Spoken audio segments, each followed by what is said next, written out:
All right, this is great. Thanks for coming up. I was a little concerned about the weather, but you're here, so that's great. Yeah, we made it. Yeah. This is Keith Nichol, everybody. He's a former Spartan and a great athlete, and now running an investment advisor company down in the Birmingham area, right? Yep, exactly. And tell me how old you are. 37. 37. Doesn't seem like it's that long ago. Yeah, well, depends. Depending how I feel that day. When I wake up, it feels like sometimes it feels like the other day. Sometimes it feels like I'm a lot older than I am. Yeah, and you since you graduated? Is that what you've done? Always this sort of the same track on financial advising? Yeah, primarily, I would after my time at Michigan State, bounced around in and out of camps with the Bears and the Redskins, did some Lions stuff, and actually did med device for about 6 months. I was finding out the next chapter of my life, and then took a chance on the financial advisory space. And, I was always kind of had an entrepreneurial spirit with a business mind, and finance was always something that clicked in my head. I was always talented in math and studied finance and supply chain at Michigan State. And so kind of fell into this opportunity and been scaling it and growing it, ever since. Tell me what that means. You would have taken various exams, right? The Series 7 exam and other ones? Yeah, you take all those exams to be in this space. Well, there's several of them, right? Yeah. Are you at Series 7, there's 66, there's 63, there's 65. There's like charter financial something, there's CFA? There's designations. There's CFA designations, CFP. Have you taken all any that of those? stuff. People that work for us have all those designations, but to be a financial advisor, you don't need your CFA or CFP necessarily. Those are just adding designations to your. And you're living down in Birmingham, right? Yep. Yeah. Oh, Bloomfield Hills is where I live. The neighbor is Birmingham. And my office is headquartered in Troy. So Birmingham's really like the middle space between where I live and where my office is. And married, and you have a bunch of young kids. Tell me how many. Yeah, so I'm married to a Spartan. We met at Michigan State in 2010. She's a lawyer, too. Oh, is she? With a firm down there? Yeah, Howard & Howard. Oh, yeah. Yeah, out there. So she does mostly securities law and tax law, some estate planning.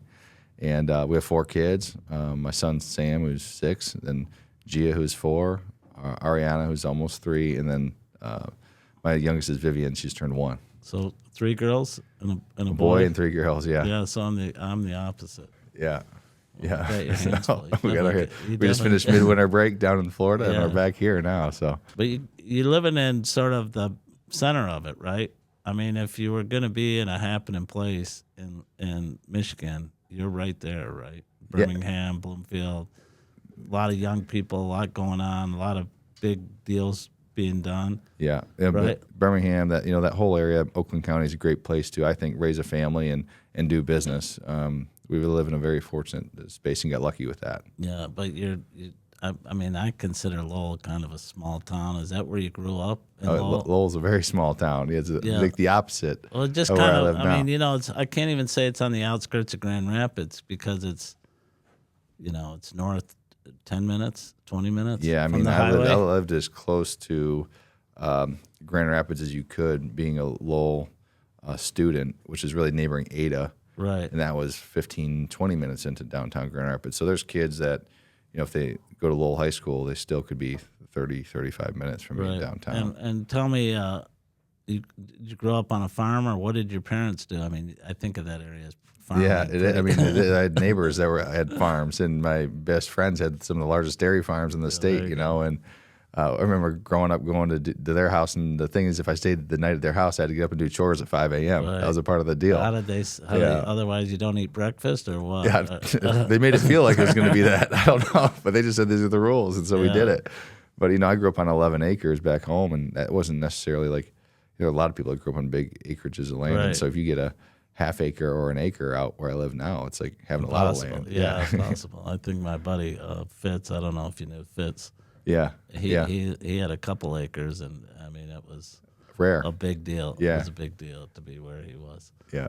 So do you have siblings? Younger brother. He was a great athlete too, and a Spartan. He walked down at Michigan State. Oh, really? He's a two-time first team all-state player as a quarterback at Lowell too. 2 years younger than me. Had a great career and had offers to like Grand Valley and Ball State and that type of stuff. But when I transferred back from Oklahoma to Michigan State, he wanted to play at Michigan State, and so we walked down there. And so you got one younger brother, and that's it. Yeah. Yeah, and your parents are still alive. Yeah, they're doing great. What They're do- retired, and What do they do? they're retired now. So they're Well, you know, what did they do? my dad worked for Steelcase for 30 plus years and retired from that company. A great company out on the west side. Right. And my mom worked for the federal bankruptcy court in downtown Grand Rapids. Oh, Same really? thing. Worked there for 30 years plus, and you know, Wow. when she could, she retired. Not from a there. lawyer though. Not a lawyer. No. Just in the admin. Smart like one, but not one. Yeah. God, that's a heavy duty job there. Yeah, she was. She saw a lot of kind of crazy cases that now, as an adult, she'll share that stuff. But growing up, you had no idea what she was kind of dealing Right. with. You know. And so you're obviously got a tall for being in high school. You know, you probably were one of the bigger kids, right? What drove you to be a quarterback?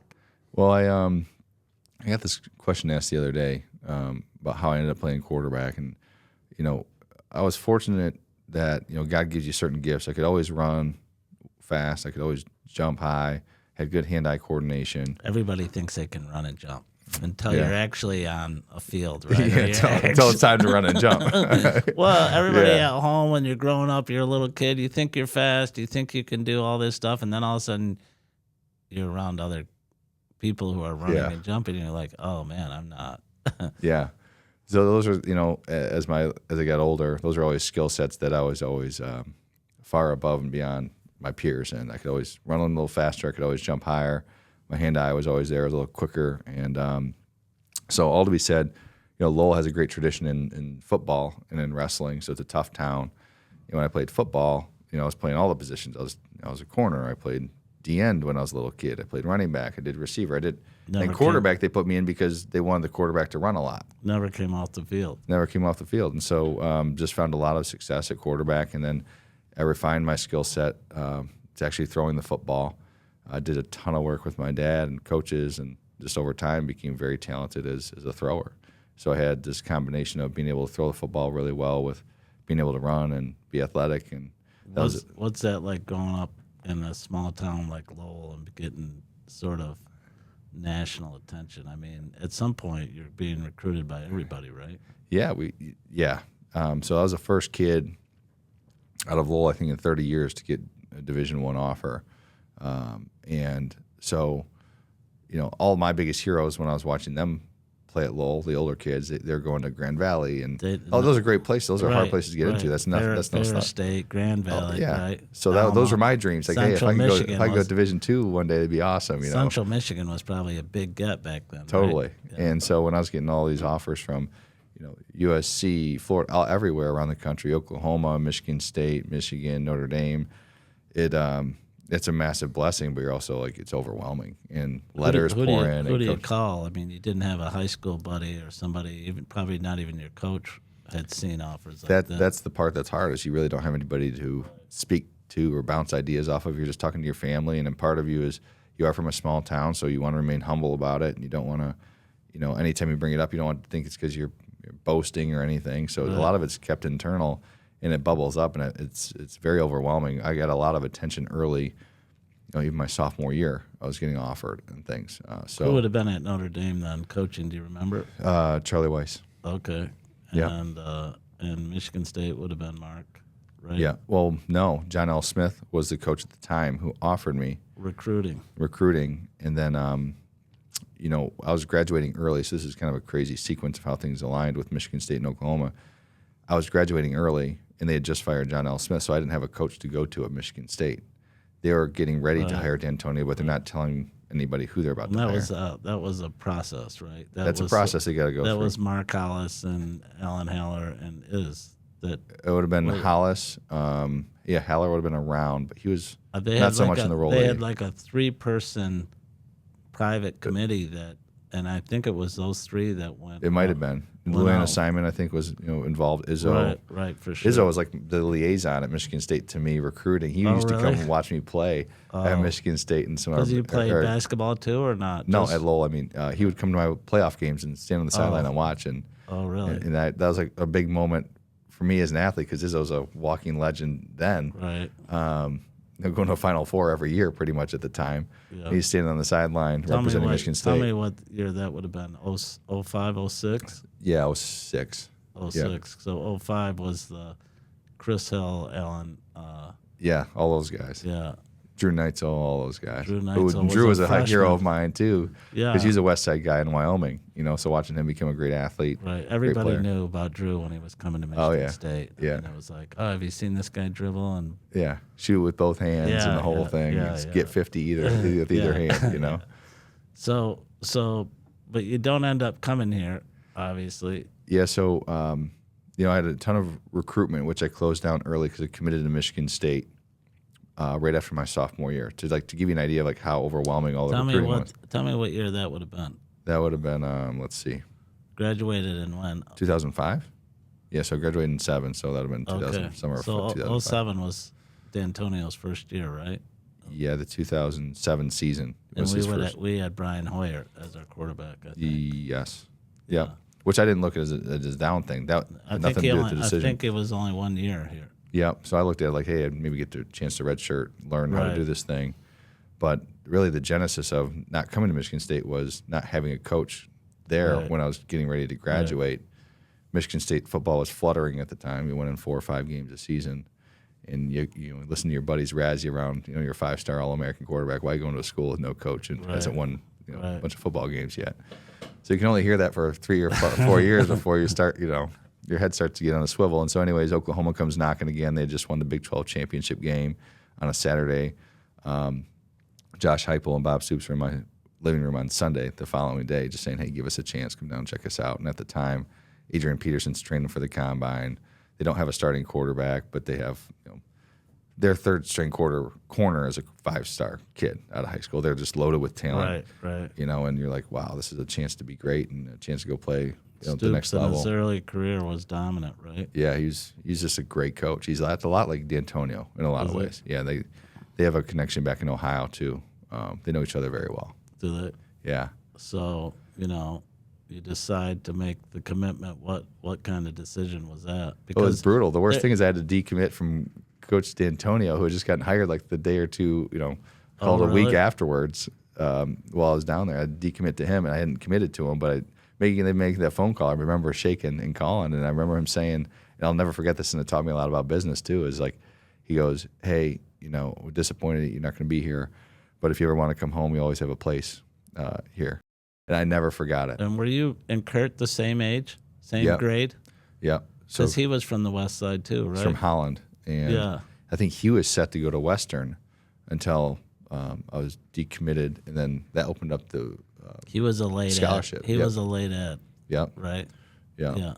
And you remember little things like that, right? When Yeah. somebody, you feel like he's going to be mad or whatever, or stick it to you going out, and he did a nice, classy thing, right? Never burn a bridge. And Yeah. I literally think about him all the time in business Yeah. when things aren't feeling great at times, and you do want to tell somebody to get lost, and Right. you say, you know what, it's not gonna. There's no benefit to you that. Never know. I don't know. My dad used But to. I don't know. You're the attorney. You guys, My handle dad used to things. say, I don't know if sometimes you only get one chance to give a knee-jerk reaction. You're right. Sometimes it makes you feel good. Yeah. Doesn't last, but so that's a big decision, right? I mean, when you watch ESPN, all the schools look big, Yeah. right? Yeah. Syracuse and St. John's and Notre Dame, they all look the same size from Mm-hmm. TV, but Oklahoma's different, right? Right. And here you are, coming from Lowell. It's a long way for your parents to go. What was that like when you get on campus? That was a hard part. Like I actually was thinking about this the other day too when somebody was asking me about why I chose Oklahoma and Michigan State. Or when going through that process, I was like, I had never seen my dad cry my whole life, and I remember getting dropped off at Oklahoma because he drove me there. And With I your forgot. mom? I went into the dorm. They think I'm all situated. They moved me in, and I forgot something. So I ran out to the car because I forgot something. He's there bawling, and that was a tough moment. Your mom and dad? Mom and dad. Yeah. Yeah. And My mom was, somehow the tough one in that moment, but so I'll never forget that. It's hard, he poured a lot into me and helped me get to where I'm at. And when I was going out to USC, I remember on that plane with him being like, I'm never coming here because there's no way I'm going to put my parents on a plane every Right. time they want to come visit Right. or watch me play a football game. To me, that was crazy. USC was at the top too, right? USC was Matt Leinart and Reggie Bush were training when I was there, getting Yeah. recruited. So in that tier with Oklahoma, in the sense that they're at the top Right. of college Right. football. Right. But you go down there, yeah. I remember dropping off my oldest son, and it's a different feel because not only is he far away, but then you got to go home and the family's not this. It's much different in a two kid household. Yeah, the dynamic changes, Yeah, overnight, right, right. And It's coming, but then all of a sudden it hits you, and you sort of almost your life sort of flashes before your eyes. Like you'll experience it one day where all of a sudden now you got somebody going to college, and you're like, what? It's gone in the blink of an eye almost. But, right. But tell me. Yeah, I'm not looking forward to those days. No, enjoy these. They're yeah. coming. They're coming. Tell me what that's like at Oklahoma. It's the top of the top competition. I just mentioned, every person who's there is a 5-star, 4-star kid. They can Right. Everybody there can play. The walk-ons Right. can play. Right. So competition is at a peak level. The standard is high. The expectations are high. Even just the workouts were so intense and so challenging and difficult that you were pushed to the limit every single day to compete. A lot of kids, have a hard time finding themselves, right? Yeah. They Yeah, get sort of lost in the, when you think of, I don't know if you've ever heard that Tom Brady story where he went to Michigan and they had 7 quarterbacks and he was 7th or something. Yeah. A lot of kids never overcome that. Right. Especially, I think it's harder if you're not from Oklahoma or 4 or 5 hours away. Mm-hmm. You're I don't even know what that would be, but probably an 8-hour, 12-hour drive or something, right? Yeah, I mean you're on an island. You're 17 or Right. 18 years old, and you probably never used a debit Yeah. card or credit card up Yeah. until that point, and so daddy and mommy can't come save you Right. if something's not going well. Yeah, you gotta watch your people. You got to grow up quick, I don't know how many times I've told my kids, I can't help you here. Don't get in trouble. Right? Yeah. You're outside of jurisdiction here. Right. So no, they're you got to grow up quick. And I was fortunate though. At the same time, one of the reasons I went to Oklahoma is I knew I'd have a chance to compete for real playing time right away. And Because they didn't have a starting quarterback. yep, they didn't. The Rhett Bomar, who was supposed to be the future of Oklahoma football, got in trouble with some taking off field benefits. Oh, And really? so that opened up the spot, and that's why I went to Oklahoma, was that there's no QB ready to play. Sam Bradford was a year older than me. He was unproven at the time, and he went on to be incredible, obviously, and first overall pick and Heisman Trophy winner. But I was the only freshman in my class that played and burnt my red shirt that year. So I played really? through like 6 games and got in and out of 6 games. And, What's that? He played as a quarterback. yeah. And Bradford. So was you and Bradford switching on and off, or He was the primary starter, I'll say that from the beginning, but they'd put me in for running plays or, towards the end of games and things like that. I mean, the team was special. We were blowing people out. yeah? So you got to play as a whatever when they were Yeah.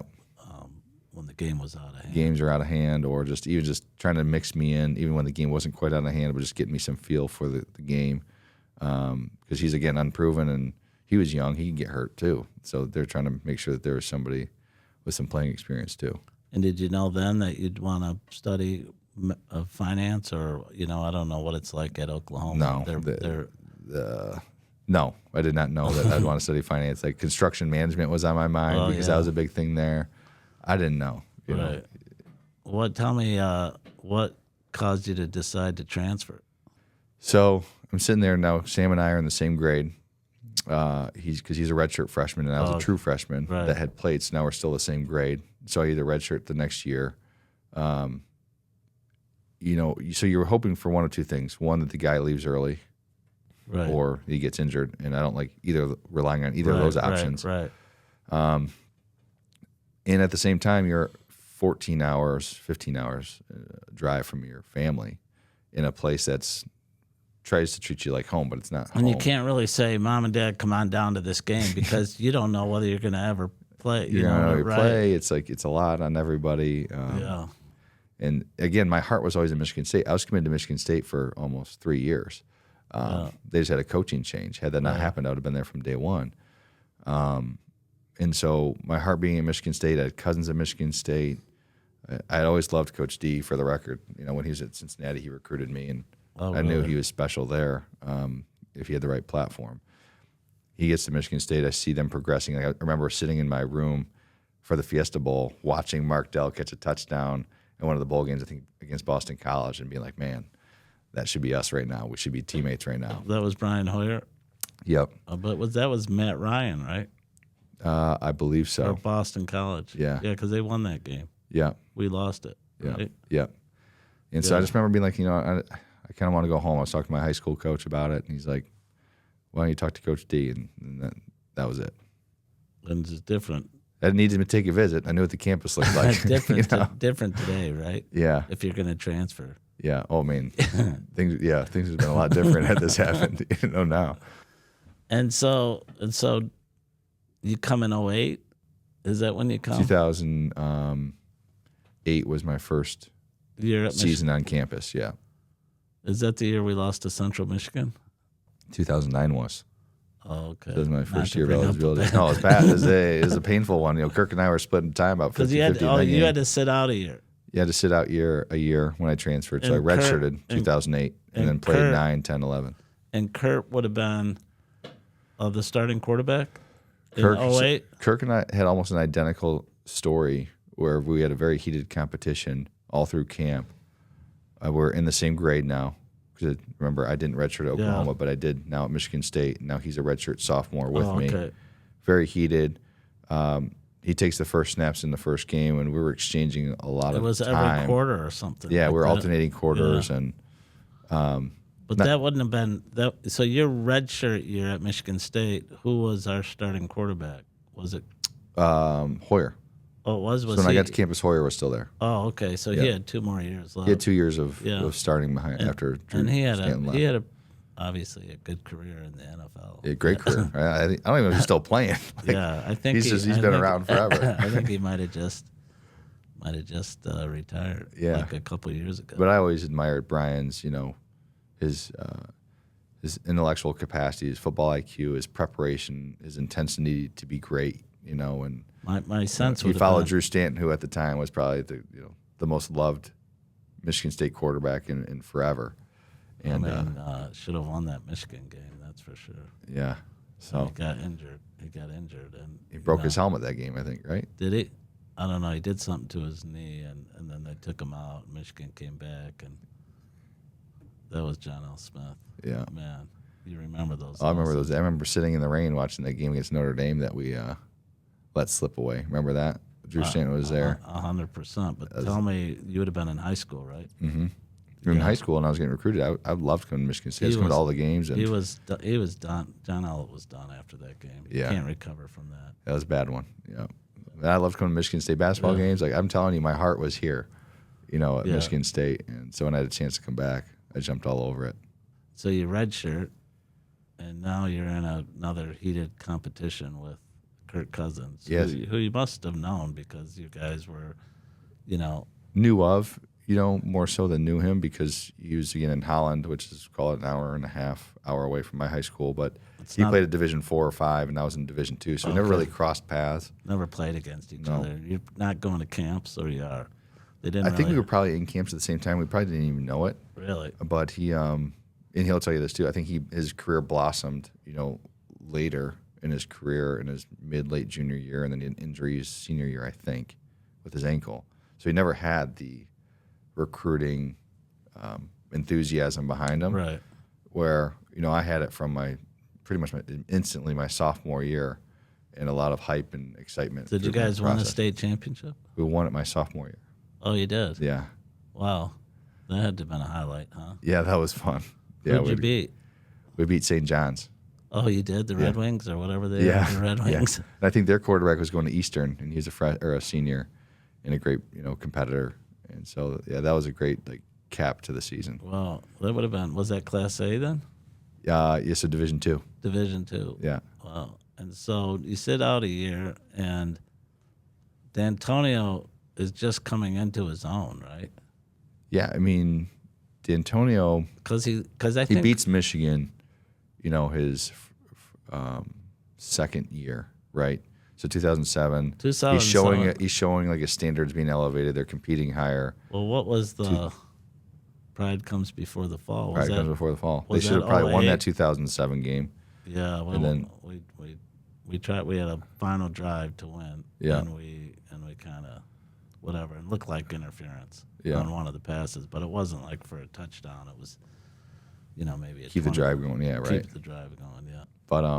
But he's showing progress is the biggest thing. He Right. took over a program without his recruits. He's showing progress, and then 2008 comes and more progress. He beats Michigan. Was that White, What's that? the wide receiver? Oh yeah, I can't think of his first name, but Blair White. Blair White. Yeah, Did he got touchdowns? he's in got that a game? big slant for a touchdown. Yeah, yeah. Against Michigan. Yeah. Yeah. So went into Michigan, win that game, and that I think that was really the catapult for the continued, I guess the initial continuation of success that he had because he had a ton of it for a long And time. so you've got to be thinking, I want to play in the league, right? Yeah, I think I think most players come in at this Right. level thinking they can go on to play at the NFL if given a chance. Given my recruitment and all those stars and accolades and all these things and Right. the level of competition I'd seen, experienced, and been able to go toe to toe with, I was like, I can play in the league. Yeah. But what you also learn as you mature, not only in sports and in business, and you know this too, is like it's not always just about your just ability. Sometimes things have to line up the right way. The stars got to align, timing. People call it luck. But you have to be prepared for that luck when it happens. Like Right. all these things sometimes have to happen in the right order at the right time. And for me, certainly a lot of the great things happened at the right time early in my football career to get recruited at a very high level, but had a lot of adversity and challenges followed by successes in my college career that didn't perfectly align for an opportunity in the NFL. I remember going to camps and stuff, being like, "You want to play quarterback or wide receiver?" I'm like, "Well, that's not a good question if you're asking me that." Right. Like you should be having me here for a certain purpose. So, Right. just never caught stride in camps in the league with teams. Whether it was just like their wide receiver room was full, there was contract things going on with their star players where it just didn't make sense. Like there are all kinds of things that just didn't line up, and so moved on into the business space. And so you're on the 08 team, 09 team, 010 team, 011 team. Yeah. And then you're done? Yep. I think that picture behind you, where we're blocking Yeah. Was The, that your last game? triple OT win against Georgia, is Yeah. my senior year. Senior year, yeah. Yeah. Yeah, that was. So I guess that's the last snap that oh, right. that was on my right, football career. Is right behind you. Right, isn't that I've got another picture next door. You got an autograph. Yeah. Yeah. But so I do remember that I think that was pretty open about it, right? D'Antonio was that you get both of you guys were going to play at quarterback. Yeah, if there's anything D'Antonio is, he's a man of his word. So if he's Right. saying this is how it's going to be, it's how it's going to be. What's that like between you and Kurt? I mean, There's natural competition. tension in the air, I think, Competition is There's a lot on the line. Yeah. And especially if you want to play and you want to make it in the league, and you're not going to make it in the league if you're not playing, and yeah. you're not getting better, and you want to win, and you want everybody, Yeah, some of our saving grace in that dynamic was we were two totally different players. Kirk's your classic kind of pro style Right. drop back guy, and I was a more just running, athletic, kind of mobile quarterback. So our styles were very different, which helped our dynamics in our relationship, and actually ultimately helped our relationship as things progressed because that allowed me to move to wide receiver after an injury that I had against Illinois my sophomore year.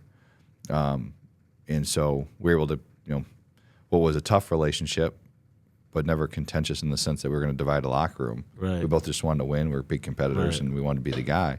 Turned into like a great teammate, wide receiver quarterback relationship because I knew what he was thinking. I knew when some of the uncoachable stuff, like when things are getting hot and I need to sit down because the blitz is coming, and maybe we didn't coach us that, but I knew to do that because he's got nobody to protect his blind side or whatever. Right. We had all these kind of like unspoken things that really worked out well for us. and was it just like this crazy concept, like, okay, I'm going to play wide receiver, or did you think you were just a great enough athlete that I could play with those guys? Because there was a stretch where we probably had one of our best receiving cores.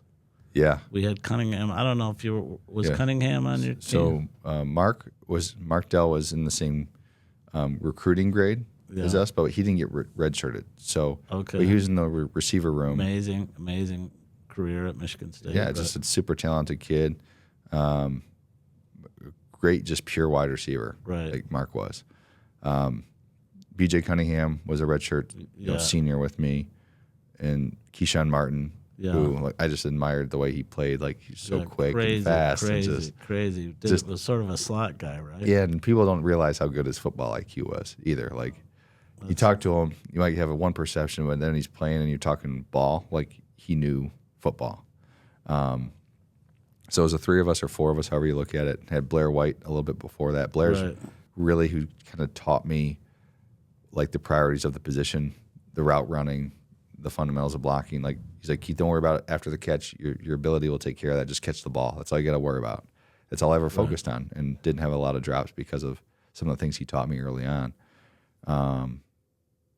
And so, there's a lot of great receivers that really. There's a lot of individual great receivers. I think was it Scott and Plexico? That was a great team. Mm-hmm. And there was Mark Ingram and Risen, but to have those four receivers and you. And I don't remember who played tight end then, but I think so. Charlie Gant was one of our tight ends my junior year. Brian Linthicum was a tight end, and Garrett Selleck. And Garrett had a nice career in the NFL, played for about 7 or 8 years. Yeah, but that was probably one of our best receiving. Top to bottom, we were pretty complete. A lot of guys complimented each other. Everybody's okay with whoever got the ball. Right. Everybody did things a little bit differently.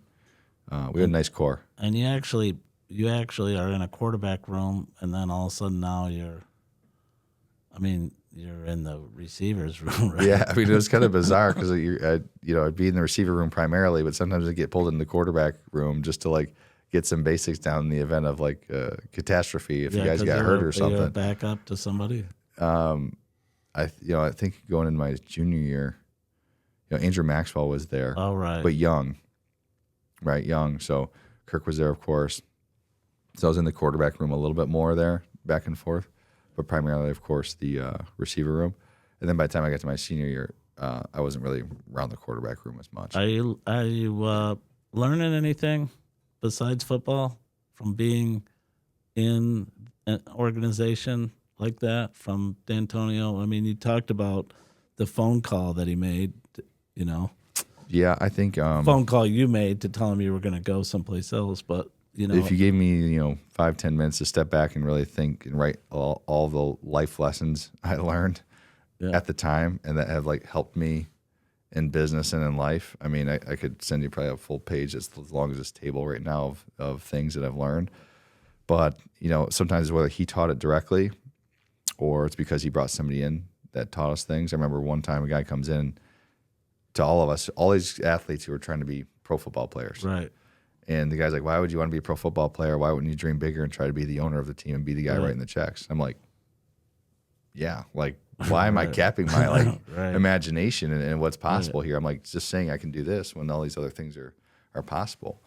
And, as a businessman, like, there's so much more success to be found out there than just being an athlete or a pro athlete. There's lots of ways to be successful. And a lot of ways to find happiness. Sometimes you become really zeroed in on one thing. Like, I can only be happy if this happens, and then that happens, and then you're chasing the next thing. And it's hard. And it's hard, when you're spending so much time in football, and they become your friends, and they're also your competitors. Like, to the extent, Kurt is a friend, or you would be friends, but you're competitors, right? There's always that, and you want to play, you don't want him to get hurt, but you feel like maybe the only way I'm going to play. Yeah, right? Yeah, totally. I mean, and the greatest athletes too, they manipulate their mind to give themselves a competitive advantage, and a lot of times that manipulation is making somebody else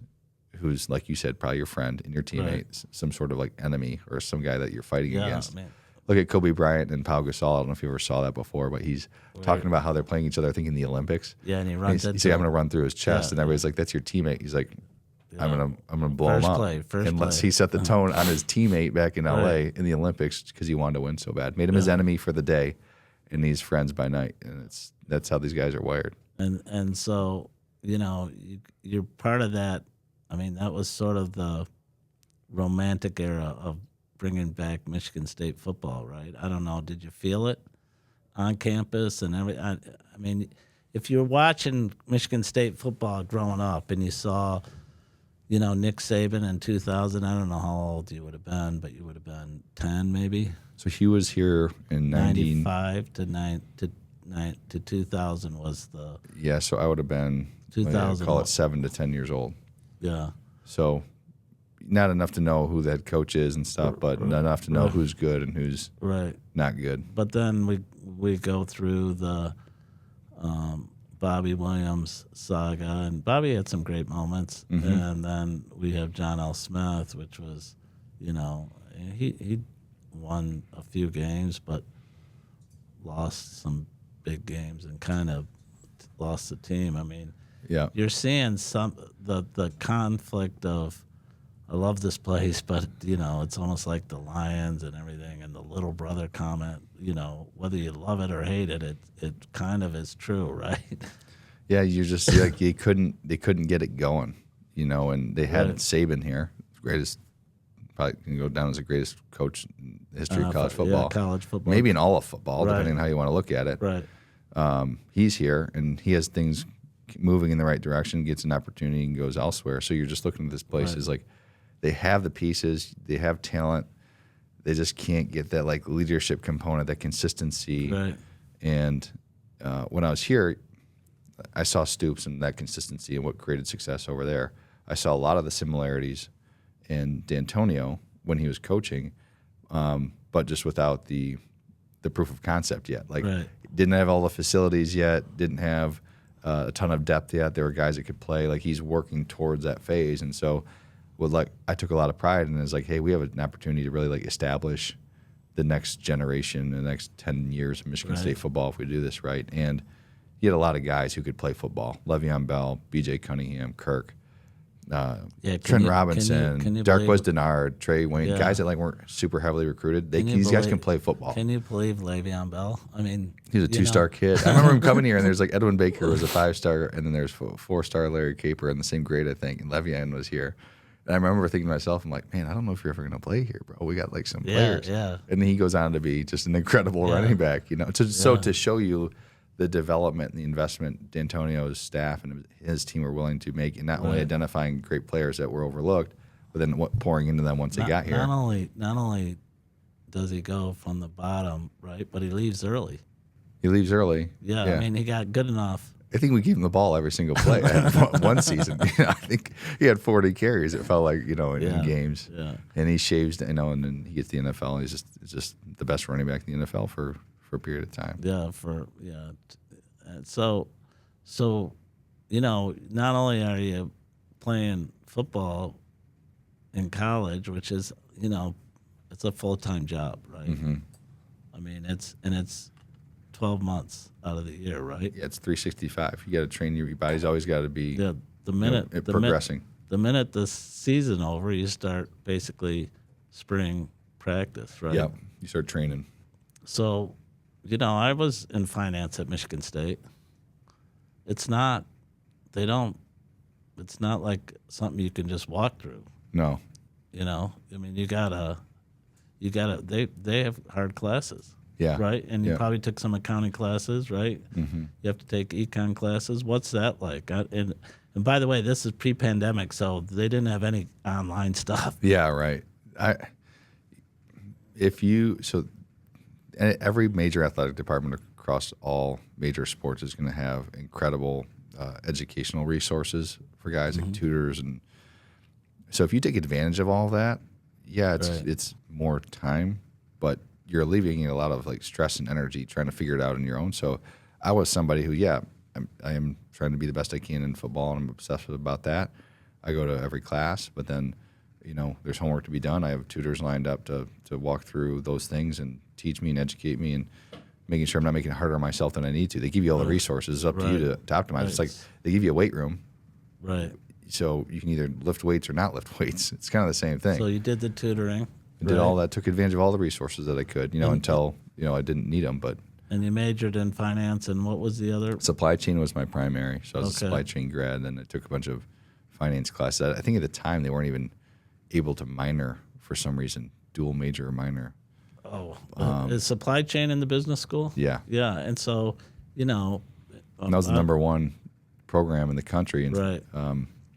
For supply chain. So that's part of the reason I did it. You can't just, I'm a football player, I want to get into the business school. There's like GPA requirements. There's no grace on that. You have to take a certain core classes, and you have to have a certain GPA, and you're competing against, the whole field. But as long as you had the minimum GPA, and I thought at one time it was, when I was there, I think it was a 2.5 or a 3 point in accounting, and it keeps going up. But I think it's like near. When I was there, it was like maybe a 3.4, 3.5. It was high. I wouldn't have made it.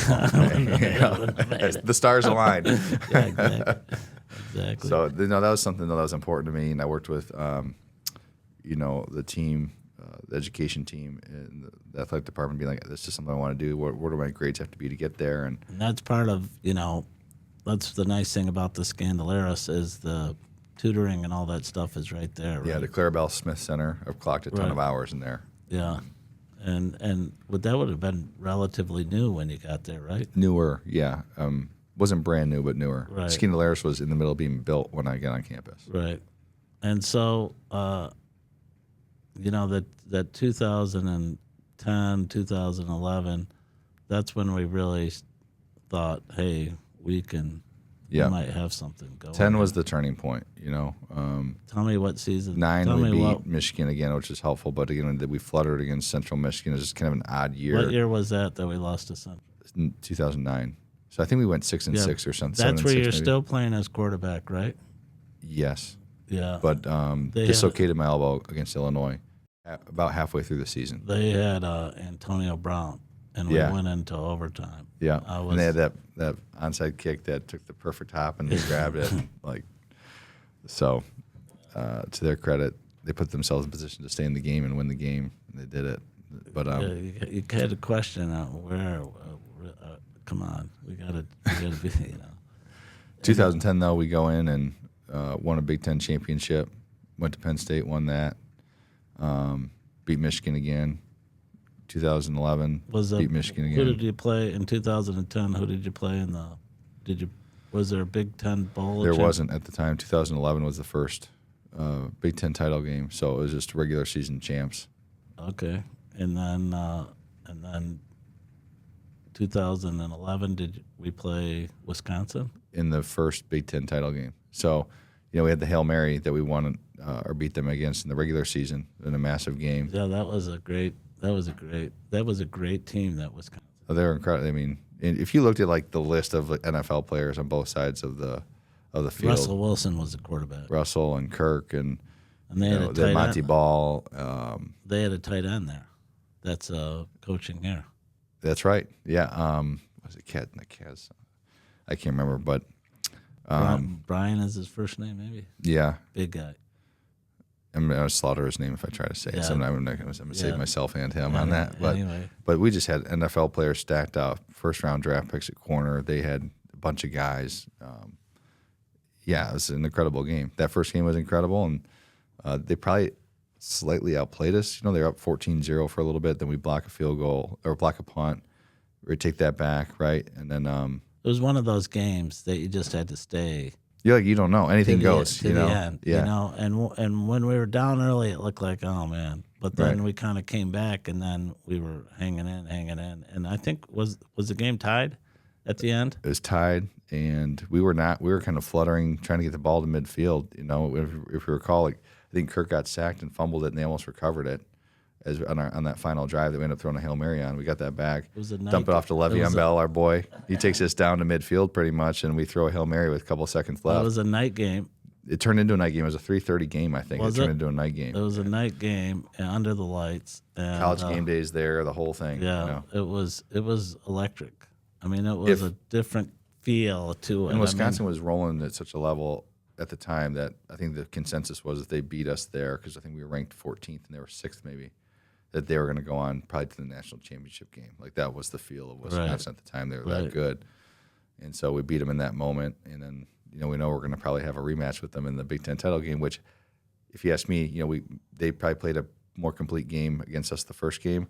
I thought we kicked the hell out of them. Oh, really? In the championship game. A couple of things didn't go our way. Penalties. On that punt. Yeah, the penalty on the punt. That was Keyshawn Martin? Keyshawn took it down to the 1 yard line, but Isaiah ran into the punter, and there's a little bit of acting job, but that's the punter's job is to get that penalty, and that was it. That was the game. What kind of pep talk would D'Antonio give? I mean, he was. I don't remember the score at halftime. I mean, it was closer than He's just one of those guys, man. That's like he doesn't have to say a whole lot. You can see it in his eyes, and he's not screaming at the top of his lungs. He'll raise his voice. He's the one screaming is Pat Narduzzi. You remember him? Yeah, he's throwing projectors against the wall and breaking stuff, and he's the one. If you want to get a little adrenaline rush, he's going to create that. Coach D'Antonio is just about taking care of business, and you deserve to be here. This is your opportunity, and to seize it and go get it. Were you on the team, or was that 2013 when we beat Notre Dame with the fake field goal? That was 2010, and I was on the team. And a funny story about that is that we practiced that play for probably 3 weeks, that fake field goal. Never once did it work in practice. Isn't that funny? Not even close. And so I remember standing next to BJ. Nobody knows this play is getting called except the special teams unit when we're playing Notre Dame. Right. They go out there, and when they stand up, you know exactly what the play is because you've watched it a million times at the end of practice. We're like beside ourselves. Who's the holder? That was Aaron Bates. And he threw it? He threw it. So BJ and I are pretty much, without having to say anything because it's happening so fast, we're beside ourselves thinking we probably lost the game. Did you think he would make the field goal? I think we felt like that was probably a better chance than faking it. Yeah. So I think we thought or at least we were very hopeful he was going to, felt okay about it. Right. And then, that play wasn't supposed to go to Charlie Gant. If you rewatch it, it's supposed to be a wheel route to Le'Veon Bell. There's another guy, yeah. Le'Veon gets tripped up by Harrison Smith, who's going to be a Hall of Fame safety, right. With the Vikings. They get tangled up, and Charlie's running by himself, and you can kind of see his surprise that he's there, and that's why Aaron kind of looks for Le'Veon, can't find him, sees Charlie running by himself and throws it to him because Harrison Smith was supposed to be on Charlie, not the other way around. Everybody is. Everybody is. Even D'Antonio had to be surprised. Yeah, I think that was the night he had a little heart complication. But the best is the look on Brian Kelly afterwards. Like he's looking around for somebody to blame, and he's like, dude, it's just like. I mean, you know how many times we've been in that situation? What do you mean? Which being on the other side of it, like just again? No. I mean, not on the other side. Like I don't remember that game specifically, but I remember watching it, and I've watched a million Notre Dame games where we have a chance to win, and I remember watching this game where we throw a little out pass to a running back, and somehow not only does he not catch it. Like he bobbles the ball, but the Notre Dame guy, intercepts it. Oh, yeah. And runs it all the way back for a touchdown. It was like, wait a minute, we were gonna drive down, and now it's almost like the Patriots, situation where they win the Super Bowl. Yeah. How many times have we seen, just have a, great moment turn Notre Dame was the benefactor of many of those wins until we were just talking about it earlier. It's like Michigan State had a lot of pieces, but they just couldn't get over the hump forever. And D'Antonio was the one that, and his team and his players, the ones that and his staff turned that all around. Like the moments that always slipped away became our moments now. And the standard and the expectation is to win. Like the Lions, we expect them to win now. There was a Notre Dame game that we were down there playing. I don't know if you were on this team, but we had Kurt was a quarterback. We were right down on like the 10-yard line, and he missed the open running back. I was on that team. Yeah. And then the next play, he's getting pressured, and he throws an interception. And it's like, I'm watching the game. I'm at Bloomfield Country Club for a wedding, and we're all watching, and we're going, oh, my God, we had this game, right. And I think the next year we beat Notre Dame on that play, right? So that would have been 2009 is the season you're talking about. Yeah. And then 2010 is the year that we beat them at our place. Yeah. With the fake field goal. Yeah. And that fake field goal was like, hey, if he kicks it, we're going to be saying, well, we played a great game, and, it was close, and yeah, you know what I mean? Like we had a chance, and can't blame it on the kicker. It was a long kick. Yeah. You're already coming up with your rationale. Right. Yeah. I mean, just the same old. And then all of a sudden it changed everything. I feel like it changed everything for him to call that play in that moment, because at least he gave us a chance to win. Yeah. Right? He was ice cold about those moments, man. There was a fake punt or a fake field goal. I mean, at times that you would be like, it's going against all football 101 type stuff. Not anymore, but he Back was then, sort of an originator of, in college football, and guys like Mark, Coach D'Antonio, you feel like they're sort of the old, we're going to run it. The old guard, they're not going to run it on first down, and we're going to rely on defense, and, and then all of a sudden it was like, he started calling these plays, right? Yeah. Well, on special teams, I think if you were to talk to players and fans, there was still some of that old guard, like, hey, elite defense wins, and let's run it on first down. We did have a good defense, though. We did have a good defense. Was Max on that team? Max Bulla? Yeah. Yeah, he was a sophomore when I was a senior. Okay. So I think he started my senior year when so Greg Jones was a 2 or 3 time All-American. Right. He moved on, then Max took over that spot. So I think he started for a year while I was there. So you play this game right here against Georgia, right? Yeah. And you win, which was a big deal. I don't know. Did they have Stafford on that team? No, Stafford. This is Aaron Murray. I think Stafford we played against when Hoyer was still a quarterback. We went down there and played against them. And who was our running back? He was really good. For them? For Georgia. I remember, was it 2007? We went down there and we played. Not at Georgia, but in a bowl game. That would have been the Outback Bowl, right? Oh, yeah. But anyways, we did play Stafford. Michigan State did. I didn't. When Hoyer was a senior, I think. And you win, and you're a wide receiver, and you put your name up for the draft. You go to the combines or to whatever you can do, right? Right. And then you are a free agent because you don't get drafted. Yep. So you go through that whole process, and my projection was to be a 5th round draft pick. So to put that in terms, it's like anything goes at that level. You could be drafted early in the 3rd round. You could slip to free agency like I did. Anything goes. Teams were calling and felt like I had a good chance to be drafted, but until it actually happens, you don't know. Right. Slip to free agency, and now it's just you and your agent talking through the right camps to be a part of and who to go with. And in hindsight, and talk about timing and being in the right place at the right time, went to places with wide receiver rooms that were probably pretty fixed and not going to budge off the 3 or 4 guys that they're probably going to have. Did that with the Redskins, which is kind of cool because there was RG3 and Kirk was there too. Oh right? Yeah. So that familiarity was fun. And then to go to the Bears, similar situation. They had Alshon Jeffrey, who just got drafted first round draft pick, and he was great. Brandon Marshall, I think, was in and out of the things he had going on. But my agent had felt like I had a good chance to make that team, and that just didn't stick. And actually had a great camp. Remember the receiver coach pulled me aside and said, I'm going to do everything I can to keep you here because you had a great camp with us. So I really felt like I was going to be stuck in Chicago, playing in Chicago for a while. That didn't end up happening. I think Lovie Smith took this special teams, a returner instead, of a wideout, so Right. that kind of booted me off to the side.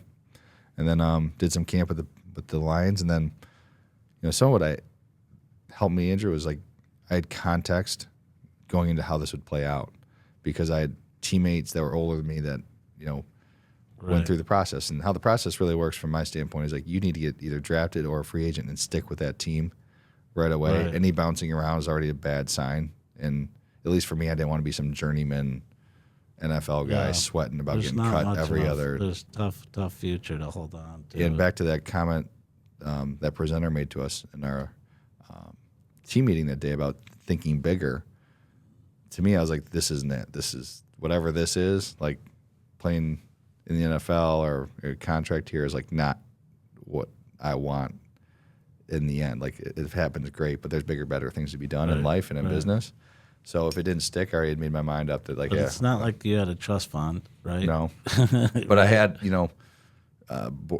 maybe too much confidence in myself, at the time looking back, Why? that I Why? just said, hey, like, I believe myself and I'm going to Yeah. figure out a way to be successful. And But the nice thing about it is, during that era, so we're coming out of the great recession, I guess is what it was, right? So you're 2011 and things aren't looking totally desperate, right? yeah, the funny thing is you're in college, you have no idea those things are even happening. The Right. world feels like it's melting around for a lot of people. And you're just doing your yeah, thing. and I assume you had friends outside of football, and they all go and get jobs, and they're working, and they're Yeah. probably single, and they're living a pretty damn good life. Doing right? well. Friends are in Chicago, living Right. big and having fun. And that's another calculation that goes in your head is like, hey, I'm going to chase this around for 3 years, and then I'm going to come into the workspace with no value to add and starting at the Right. bottom and chasing everybody else. And so that was like, my tipping point is like I just had to make a judgment call. And I think if you asked my friends and family, they'd say, I should have given more of a shot beyond just a season or so.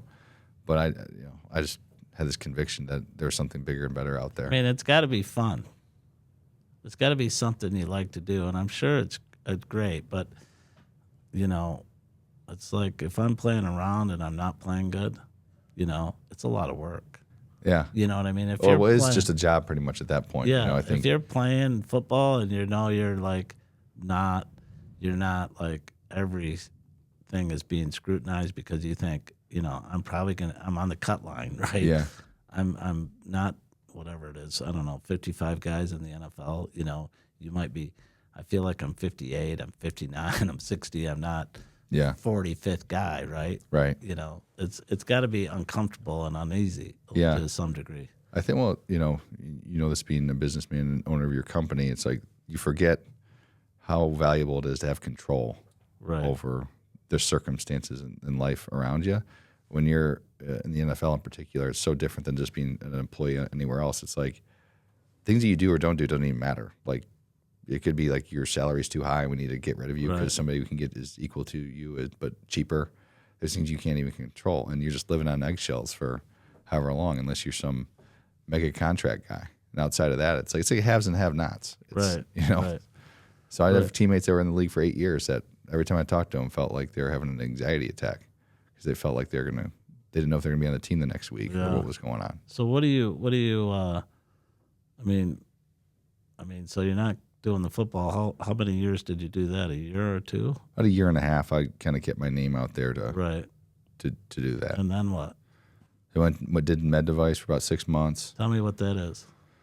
You're essentially representing a company for like an orthopedic surgeon, as an example. They're doing knee replacements, could be shoulder You're replacements, could be selling. anything. You're pitching. Yeah, I mean, I really wasn't though, because I was only there, like I said, for a short window of time. I'm not really selling as much as I am just like providing the material that's needed for like a surgery for a patient to the doctor, and being a sounding board if he has any questions on like maybe how something works. But I'm not in there pitching them. And you didn't. I mean, those are good paying. If I was in there jobs. pitching, a surgeon who's been doing this for 30 years and I've been doing this for 4 months, Yeah. he'd tell me to get lost, Yeah. And you didn't. I mean, you'd fit the prototype for one of those people. Good looking guy, athletic, right? There are a lot of people, like a lot of former athletes in that space, because Right. it does take a lot of hard work and perseverance. It's not a fun thing to do a lot of the time, but it can be a financially, good place to be as a young person. Comfortable. Yeah. And why do you get out of that? So back to the control thing is like I'm not, I wanted to run my own thing and have my own thing and have more of a say on what my potential could be and what that ceiling could look like, and we're not to have one at all. So it was really just like I just didn't want to be, somebody else's. What made you think, I'm gonna get my? Don't you have to have like a sponsor to take your Series 7, or can you do that on your own? I think you do have to have a sponsor, but it's not as hard as you'd think to get somebody to hold your license, if you will. Okay. Who is really the sponsor thing is really more like who's going to hold it, the license, right. And then who's going to pay for it, and you can pay for it, obviously. And then what was your interest in doing that? The way that the career is described with me just lined up with a lot of my my skill set that I felt like I had. So I mentioned I'm good with numbers. I felt like I was good with people. Had a knack for finance and money. And so when you combine all these things, I had an entrepreneurial spirit. You combine all these things, it's like this could really work out well for me, right? Creating relationships with great people and successful people, building a great team around you. That's the business component.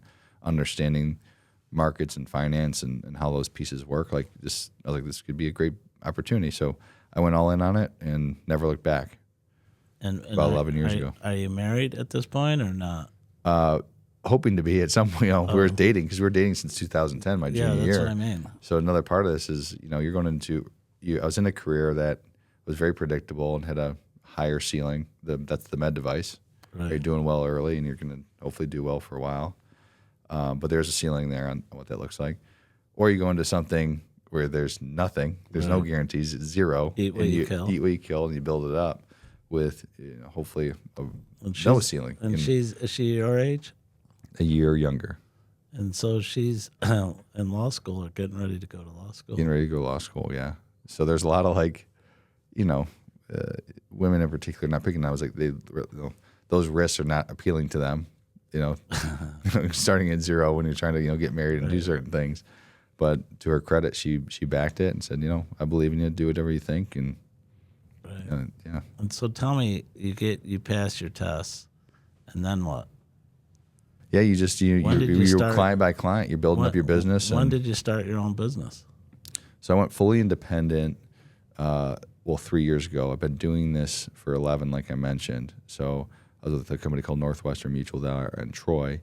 And how that works is you're like a pseudo 1099 statutory W-2 employee. So you're building this business, you're using your own revenue, bringing on staff and employees as you scale out and grow. So you're adding client by client, team member by team member.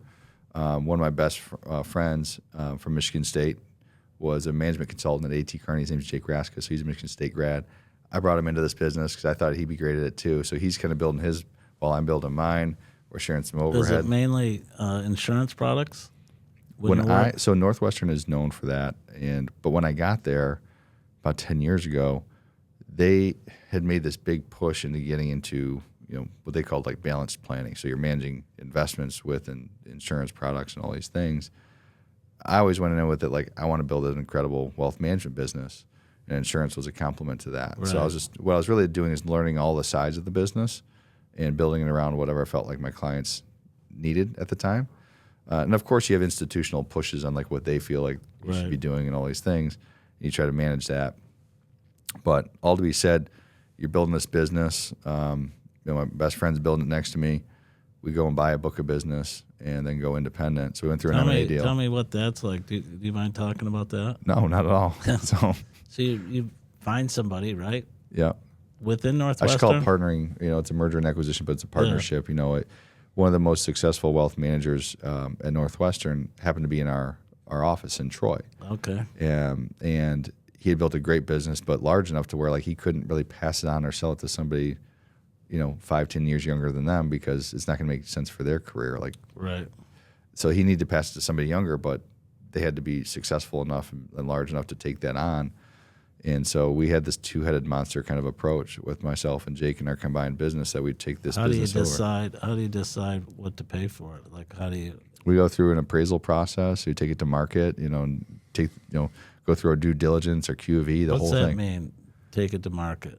Oh, you understand? Like you have to understand what the multiplier on an EBITDA would be, like Yeah. what the value would be. So he has a book of business, meaning he gets annual revenues of X amount, right? Yeah, you look at the profitability after adjustments and you identify that, then there's a multiplier. That's probably the biggest argument. It's like, okay, this guy got X, this guy got Y. Like, what's the multiplier going to be Right. around this thing?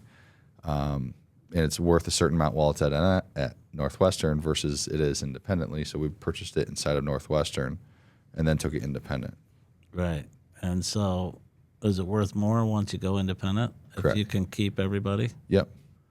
And are you married at this point? When you Oh, yeah. I got married. You're deep into the How married? Yeah, I would be. I had kids at this point. So 3 years ago. when did I get married? In No, not 3 years ago. When did you buy the business? 3 years ago. 3 years ago. Mm-hmm. Yeah. Well, 3.5 years ago. Yeah. So you're 35 or 34. Yep, 34. Just finished the initial transaction. And do you mind talking about how much it cost? What you paid? It was 8 figures, so I'll share that. So tell me what that is. Is that over $1 million or 10 million? Over 10 million. Yeah. Yeah. Yeah. And you got to figure out how to pay for it. Yep. Yeah. And you got a wife who I assume went to some good law school, right? If she's working at Howard and Howard. I mean, Yeah. she probably didn't go to Michigan State. She went to U of D. Yeah. Finished towards the top of her class, and I Yeah. think she's in the moot court, and she actually had one of her papers, I think, published, and Pretty secure job. yeah, she's doing good. No, I mean, she's got she basically took the med vet or whatever you call it, the medical device deal, like she went to Howard and Howard and she gets paid and, no risk really. I mean, she's just grinding out the billable hours, right? she's a hard worker. Yeah, she did what it took. Yeah, no, I and- know what that lifestyle is. And then Yeah. all of a sudden you come to her and say, hey, I'm thinking about buying this company. Yeah. Well, at this point, at this point, I think she was, looking at it like, full trust, just whatever you think is best for us, and Yeah. and the way it was described, because we were very excited about it. Like, she was very excited about it. Okay. And like, of course, there's things that we can't control. Hey, if the market's taking nosedive and revenue is tied, to obviously how markets are doing, because that dictates how large the book of business is. And that nosedives by 30-40%, that's not good, Right. Because profitability is going to get slashed too. Right. We can't control that. Interest rate environments were something that were really challenging at the time. Did the seller hold paper, or did they agree to take payment? So on it? in deals like that, we'll do a combination of, it could be a combination of your own capital going in, it could be bank financing, Yeah. and some seller financing. So we used a combination of all of it to make it make sense for everybody, and for various reasons, though that combination made a lot of sense for everyone. That's a personal guarantee, and you're liable to pay. Oh yeah. I mean, the company is, but the company is owned by so yeah, it all yeah. flows too. Yeah. And so, and at the same time you're leaving Northwestern.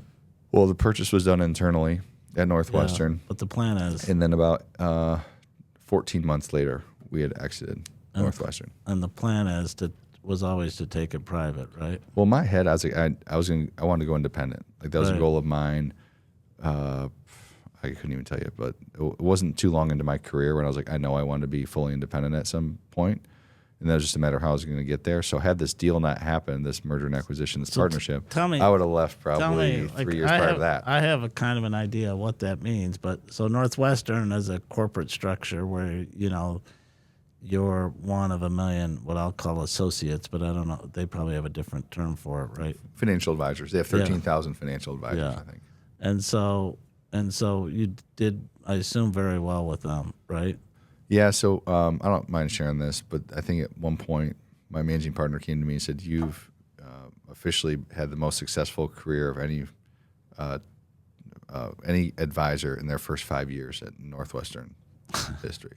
So there's success early that helps, and success breeds success. So that success helped this M&A deal come together. What do you and think you attribute that to? I give everything to Michigan. I give so much credit to Michigan State in my athletic career, just because not like it opened up all these crazy doors, which is what people think. In fact, there's a lot of doors that get open where people are just wasting your time because they want to hang out with some athlete from Michigan State, when that's like not helpful to my business. They have no intention of doing business with you, but they just want to hang out with you. Right. So I actually wasted a lot of my time with the notoriety that came with Keith Nichol, the athlete. Right. But all the principles I told you about, the laundry list of things that Coach D taught me or Michigan State taught me. Right. All those principles carried over into my business.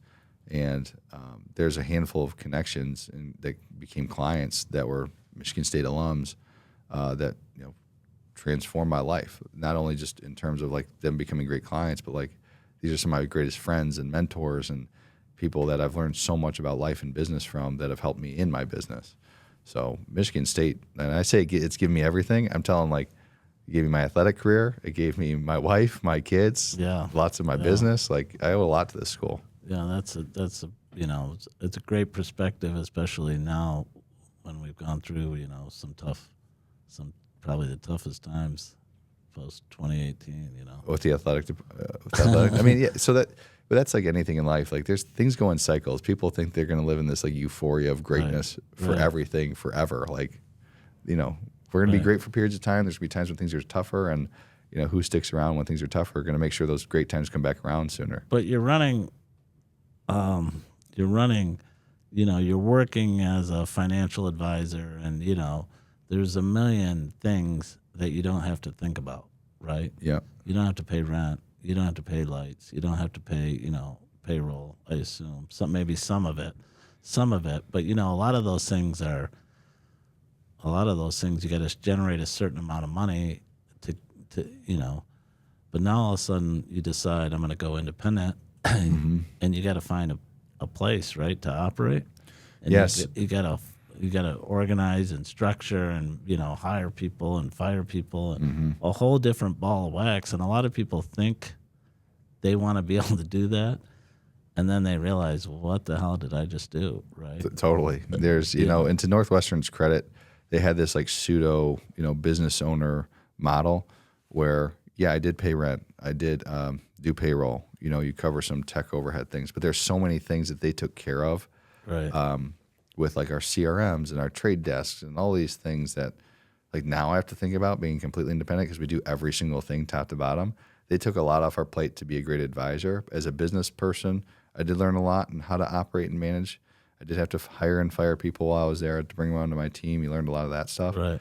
But talk about scaling out a financial services business. Like they did so much that when we did leave and go independent, you're learning a lot as you're going around, the complexity of that dynamic. And where is your office now? Our headquarters is in Troy. Okay.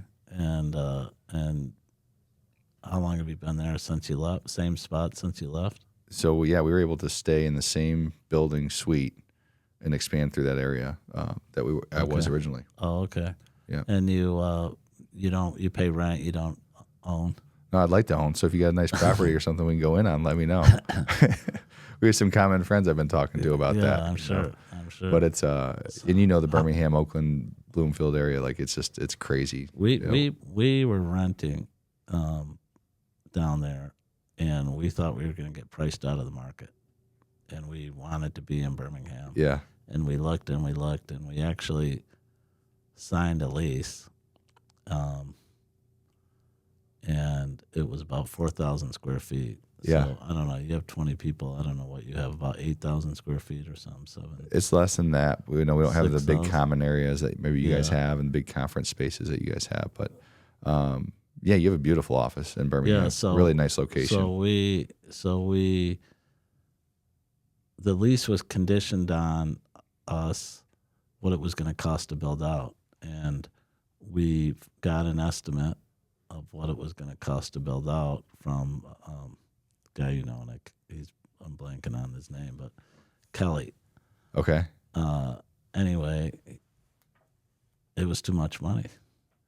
And so then we started all over, and I said, let's go look at the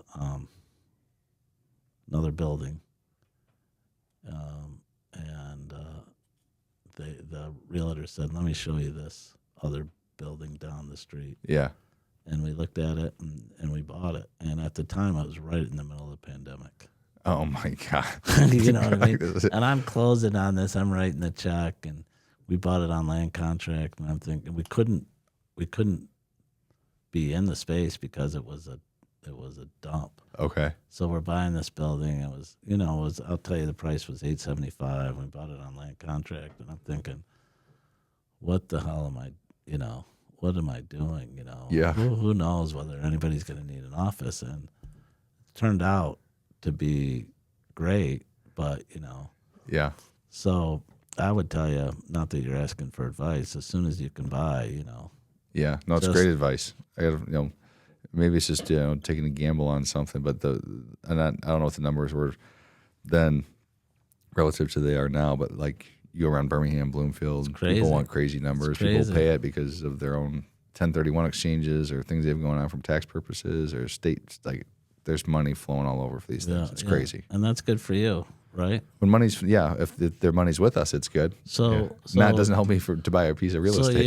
you have 20 people that you're working for. What's the name of your company? Carrera Capital. Yeah. And how'd you come up with that?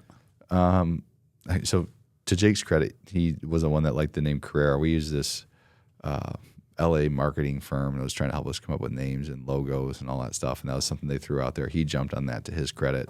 I wanted Capital Advisors in the name, so we just came up with Carrera Capital Advisors. Oh, there you go. People know what it is. Yeah. And you're, and where do you, what are you trying to do, like, as far as build the business? That's evolved and changed. If you asked me 5 years ago, it's like, hey, I want to continue to move upstream and bring on bigger and better clients and scale that way, kind of the traditional financial advisor model. Right. 3 years ago, if you asked, it's like, hey, just to have the best platform because we want other advisors to join us, and we've caught momentum there where there's a lot of guys that are very talented at big wirehouses like Morgan Stanley, Merrill Lynch's, Northwestern Mutuals that want out, but they're like, how do I go create a firm on my own? I just mentioned a couple of the things that make it challenging, right? Right. But they would love an independent model to jump into, and so we've created that. So we're getting momentum, guys joining us, which has been great. And now it's turning into how do we hyperscale through maybe more M&A. And so I think it's going to be a combination of those last two I just mentioned. We're going to buy books of business, the right ones with the right partners that are looking for a wealth creation opportunity well beyond just now, but well into the future. And then, of course, you have to have the platform to deliver the goods. So to get guys that want to join us because of all the platform opportunities that we provide to them. Yeah. And who makes all those decisions? Well, I got to help make them right now, but Jake and myself work really hard and in lockstep to. So you're still a financial advisor, a wealth manager to some degree, but you said it's about 20% of your time. Yeah. So the 20% goes to, if you went through the thousands of clients that we have, I work with a subset of those, like my most intimate, closest, biggest relationships, right? And I take care of those guys and people and families. Then I have a team around me that helps, take care of the rest, and is honestly probably better than I am. They get their CFPs and CFAs and can help them in a number of ways. What I'm more interested in about the 80% of the time. Oh, it's operating the business is the thing they just mentioned, right? Trying to. No, I know, but you must be out there trying to target people, right? Yeah, it's a combination. To buy or to grow. Yeah, or add. And all those things just take so much time, more time than getting a client. Right? Yeah. To come over, it's like convincing somebody to either invest in you, and meaning letting us buy in you, but now you have how equity. do you find them though? How do you? How do you target? Is it people you already know, or do you have somebody out there, or? It's right now because I'd say we're probably in the infancy or toddler stage of this, right? Getting the word out, saying, hey, we want to acquire. Partner, use whatever nomenclature that you want. Give dollars for equity. Right. We're getting that message out there. Getting the message out there that we've built this platform out for these advisors to really plug into to help prosper their business. We've been doing that for like the last year, probably 3 years, right? Getting that word out there, so momentum's catching up now. Can you hire somebody to help you? We hired somebody out of New York to be kind of a headhunter, but these guys, you got to keep in mind, advisors right now are getting called by everybody to do a combination, to leave. If you're at Merrill Lynch, Morgan Stanley's calling you every day trying to get you to leave. It's just like they get inundated with phone calls, so it can't just be. A lot of it is right now is word of mouth, unfortunately. Right. Well, that's So if you can help me with that, if you got any guys that you think would be good to join the team, let me know. interesting. My brother just bought a real estate firm and went through the whole thing. So Yeah, it's not an easy, quick process. Or I don't know his was, but it just takes time. You're No. courting and dating Yeah, and doing that whole thing. Yeah, and did the same thing and EBITDA and all that stuff, and a little bit of risk and then you want to build it, right? Right. And who knows? You don't want to buy a pig in a poke or whatever they call it, right? Yeah. And who knows whether everybody's going to leave?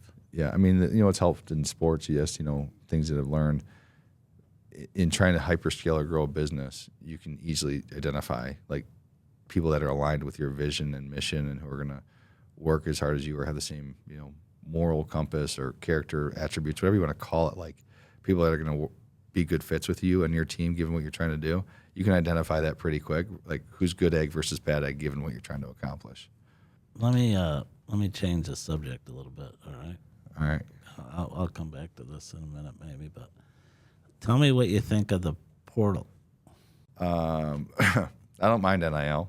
Yeah. The portal, though, I think is atrocious in terms of the amount of flexibility or lack of accountability, whatever you want to call it. Like to be able to essentially just jump in the portal and transfer at whim, I think is so problematic to like a generation of kids, right. But also just to the people trying to run programs and institutions, and it just makes no sense to me. And so I don't know where the NCAA is. It seems like they've disappeared completely. But they've gotten beat up a little bit in the courts, and I think they're trying to get their footing. In the NIL you support? I mean, you would have been. Well, I think if you like tighten down the portal, I think you get rid of a lot of these NIL dollars and collectives and money flying all over the place. If you tighten that down and kids can't just transfer, then you get rid of this tampering and all this other BS. Like you would have been a big benefactor for NIL, probably. Yeah, I missed that by about 15 years, but yeah, I would have been helpful. You would have done all right. Yeah, you would have done really well. So, what do you think of Michigan State right now? What's your assessment? All I can say is that I love the people behind it. So what I mean is, we have an incredible donor base and a massive gift that was right. given recently.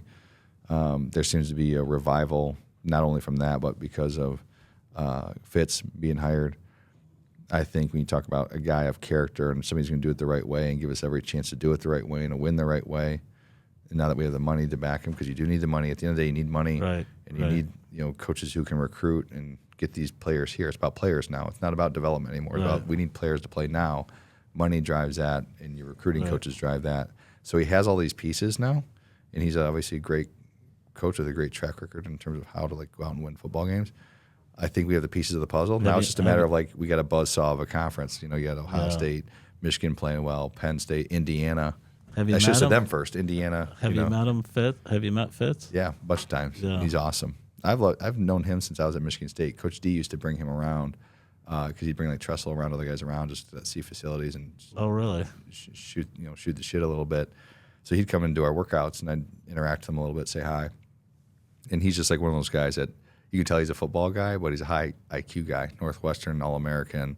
He's got it together. Right. It's intense, but he's also got a Izzo-like personality. Nobody's as big as Izzo, but Izzo-like in the sense that he's welcoming and you can get along with him easy. He's not a Michigan State guy. I say this. He's not a Michigan State guy, but he has all the attributes. Correct. He's got that blue-collar thing about him. And I don't think we didn't have a great season last year and whatever. We won one Big Ten game, but we were, maybe a dozen plays from being in a bowl game, right? Yeah. Yeah, no, we were, we were trending in the right way. Right. But we just talked about Indiana. They don't help the case for a guy like Jonathan Smith. You see that you can win instantaneously overnight if you have the right pieces of the puzzle. That's not going to help a guy who's trying to develop and grow a program over a 4-year window. You can't lose all your Big Ten games. No. And he won one, but it was okay, you just can't. You get paid, in my opinion, to win the Big Ten and compete in the Big Ten. Yeah. That's your conference. Rival. You got to beat your rival. That's your conference. That's what you got to do. It doesn't matter the sport. And then, what Izzo does in the March Madness, okay, that's great. But you win the Big Ten, Yeah, it solves a lot of problems for sure. Yeah, but if you win the Big Ten, you're also in a position to win a lot of other things too. So Well, this has been great. Uh, I think it's amazing how, you know, put together you are. And you, I haven't, I've socialized with you a little bit, you know, and you seem to be like not a guy that has any bad will towards anything that's happened to you. Not that you should. I mean, you're really blessed career wise, but man, you really are positive about everything. Oh, You know, appreciate it. You know, I probably owe a lot of that to my mom, you know, and a lot of great coaches just about being positive. You know, going the other way is not going to help you either.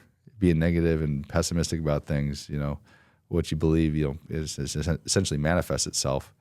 But you know, I also believe in like rising tides raise all ships. So right? like people in business think that sometimes you have to take from the next guy to be successful. Like that's the opposite of what happens. You might for a little bit of time, but it's not going to go for a long time. So I believe like if I help this guy win, help my team members win, make them successful, make our clients successful, that's going to help Keith become the successful. rising tide is a good whatever cliche but I always say, you know, people sort of rise to their natural level. You know what I mean? Yeah. No matter what the system is, you know, and you seem to be, you know, a guy who has been able to overcome and compete at every level, no matter what the circumstance is, you know, and it's great that you, all, from what I can tell, are very successful in a market where you don't have a legacy. It's not like your dad was a financial advisor, right? You're just down there